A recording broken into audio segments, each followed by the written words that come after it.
नमस्कार। कक्षा 7 हिंदी। आज अपन पाठ 11वां है, रहीम के दोहे यानी रहीमदास जी के दोहे।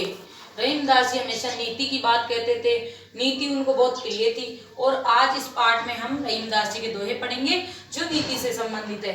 जैसे कही रहीम संपत्ति सगे बनत बहुरीत, विपत्ति कसोटी जे कसे तेई सांचे मीत।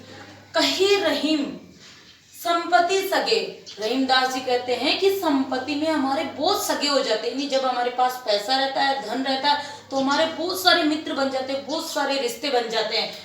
बनत बहु रीत, कैसे बनते हैं? बहुत तरीके से, रीत नहीं तरीके से, बहुत तरीके से बन जाते हैं। कोई कौन सा रिश्ता निकाल के आ जाता है, कोई मामा का लगता है, कोई बुआ का लगता है, कोई दूर, मतलब दूर दूर से रिश्ते हमारे लिए सगे बन जाते हैं। कब बन जाते हैं? जब हमारे पास धन होता है, पैसा होता है, संपत्ति होती है, तब।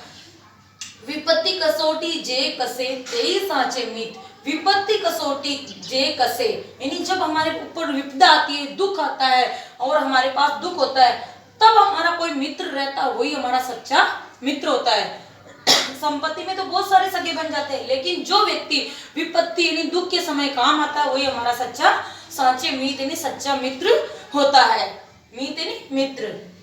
जाल परे जल जात बही, तज मीनन को मुंह, रहीमन मछली नीर को तजम न छाड़ती चो। रहीमदास जी इस दोहे में मछली के प्रेम यानी सच्चा प्रेम क्या होता है।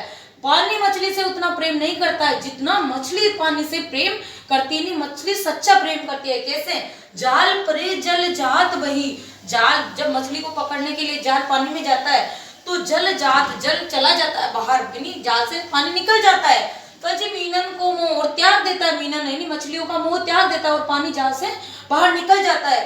रहीमन मछली नीर को, लेकिन मछली नीर को तजौ न छोड़ती छो, मछली उस पानी का मोह छो यानी पल्ला नहीं छोड़ती है, और अगर वो पानी से बाहर निकलती है तो अपने प्राणों को भी त्याग देती है। सच्चा प्रेम किसका? मछली का। पानी तो जाल गिरते ही यानी मछली को पकड़ने के लिए जाल आते ही बाहर निकल जाता है, और मीनन यानी मछलियों का मोह त्याग देता है। लेकिन रहीमदास जी कहते हैं कि मछली नीर यानी पानी का मोह कभी नहीं छोड़ती है, पानी का पल्ला कभी नहीं छोड़ती है, पानी से प्रेम कभी नहीं छोड़ती है, और अगर वो पानी से बाहर निकलती है तो मर जाती है। तरवर फल नहीं खात है, सरवर पियत न पान, कही रहीम पर काज हित, संपत्ति सींची सुजान। तरवर यानी वृक्ष फल नहीं खाते फिर भी फल देते हैं, यानी वो दूसरों के परोपकार के लिए, इसमें परोपकार की बात करी है। तरवर फल नहीं खाते, तरवर यानी पेड़ फल नहीं खाते, सरवर पियत न पान, और तालाब कभी पानी नहीं पीता है। उसी प्रकार रहीमदास जी कहते हैं कि पर काज हित यानी दूसरों के कार्य के हित के लिए, संपत्ति सींचती सुजान, संपत्ति यानी धन इकट्ठा करते हैं। जो सज्जन व्यक्ति होते हैं वो दूसरों के हित के लिए धन इकट्ठा करते हैं। किस प्रकार? जिस प्रकार पेड़ फल नहीं खाते फिर भी फल देते हैं, तालाब पानी नहीं पीता है फिर भी दूसरों को पिलाता है, दूसरों की प्यास बुझाता है, उसी प्रकार सज्जन लोग भी धन इकट्ठा करते हैं, लेकिन वो दूसरों के हित के लिए ही करते हैं। तोते बादर कवार, कवार यानी आश्विन मास होता है, जो आश्विन आता है ना, किसके बाद आता है?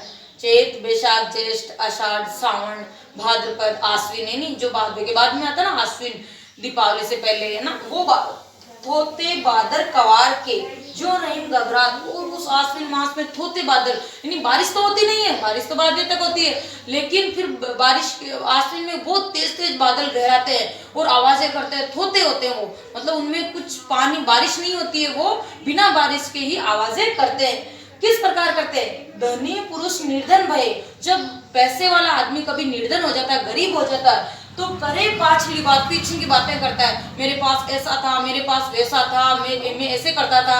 ऐसे धनी पुरुष जब निर्धन हो जाता है तो पिछली बातें करता है।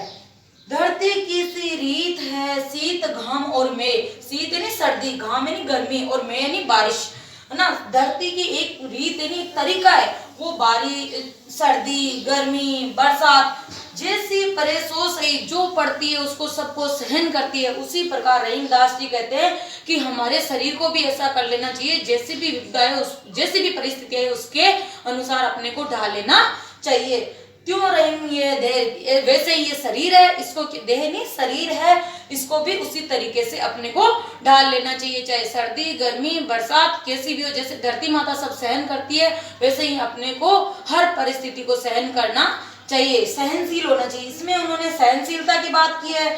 इसमें तोते मतलब जो लोग अपने पीछे की बातें, पिछली बातें याद करते हैं उसके बारे में बताया। इसमें रहीमदास जी ने परोपकार के बारे में बताया है, और इसमें सच्चे प्रेम के बारे में बताया, और इसमें सच्ची मित्रता के बारे में बताया। पांचों दोहे आपको अपनी कॉपी में व्याख्या सहित करने हैं।